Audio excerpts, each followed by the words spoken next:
Welcome to CARICOMP Insider, where high-tech facial recognition meets real-world intelligence.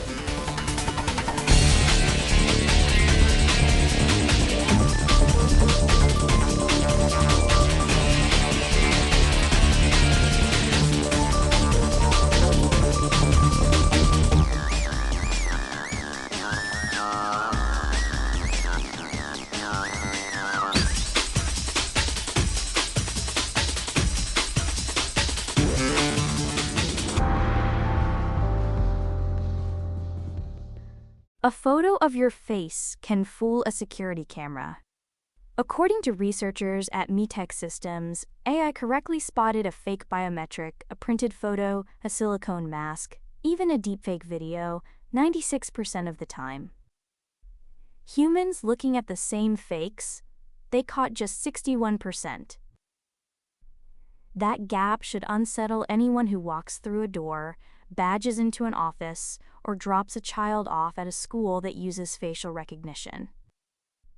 Because if a high-quality photo can trick the system, a confident match score doesn't mean much on its own. And yet most of us assume that when a camera scans our face and the door clicks open, the hard part is done. That assumption is wrong, and it's exactly the gap attackers exploit. If that feels unsettling, good. Understanding what actually happens behind that door click is how you stop feeling powerless about it. So what's really going on between the moment a camera sees your face and the moment the lock releases? A face match is not a security decision, it's an input to a security decision. That one sentence changes everything about how biometric access control works in 2026. The system doesn't just ask, "Is this the right face?" It runs through a stack, 3 hidden layers, before it lets anyone through. The first layer is liveness detection.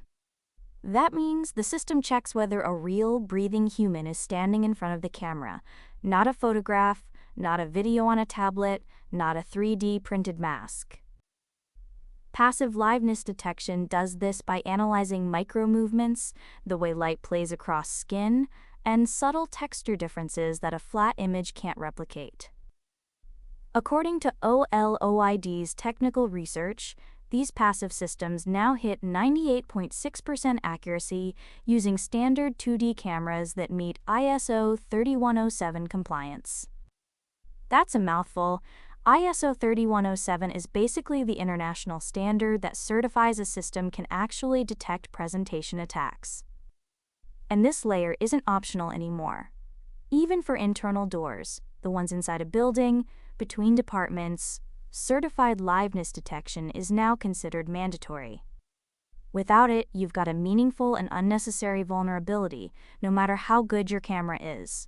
So why did it take so long for the industry to treat liveness as essential? Because most people, and honestly most buyers of these systems, never imagined how convincing a spoof could be. A 99% match score feels definitive. It looks like proof. But that score only tells you the face in front of the camera resembles the face on file. It doesn't tell you whether that face is attached to a living person. A convincing photo or a deepfake video can produce the same high score. That's the misconception, and it's widespread because vendors spent years marketing match accuracy without mentioning what happens when someone holds up a printout. The second layer is the confidence threshold. Even after confirming a live person, the system checks whether the match score clears a preset bar. Not every match is treated equally. A score of 92 might unlock a lobby door but get rejected at a server room.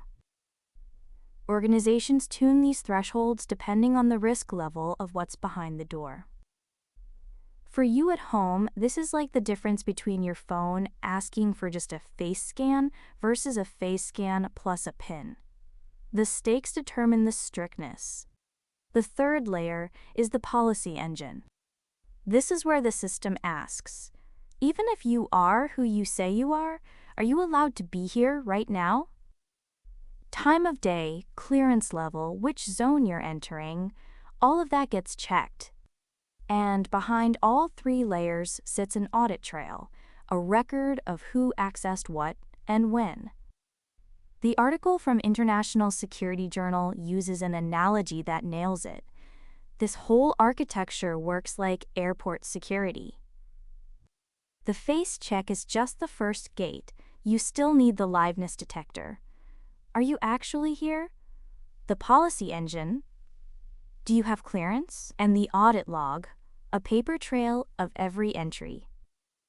Remove any single layer, and you don't just create one vulnerability. You open the door to an entire class of attacks that missing layer was designed to catch.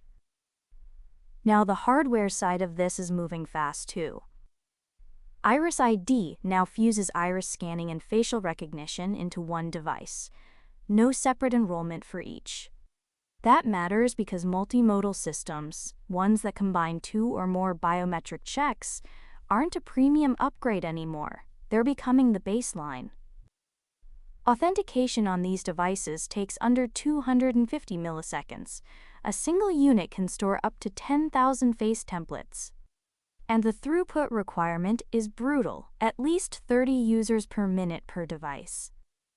Fall below that, and people start propping doors open, tailgating, finding workarounds, which defeats the entire system.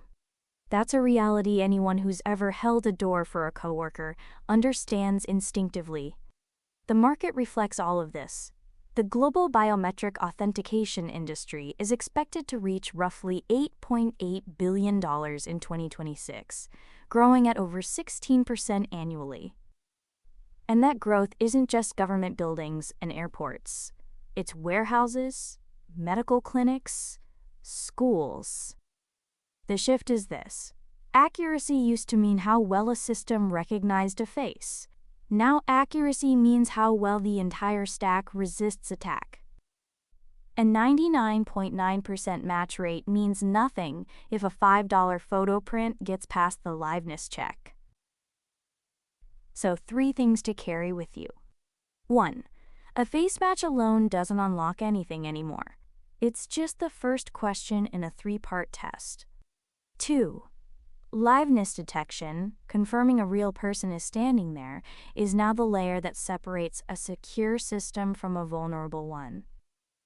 3.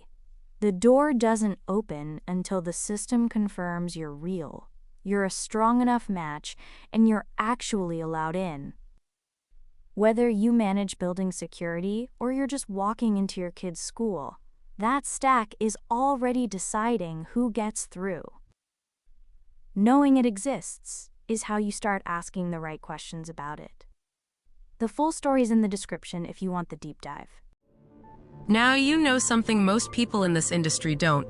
Use it. And when you're ready to put it to work, caracomp.com. We'll see you tomorrow.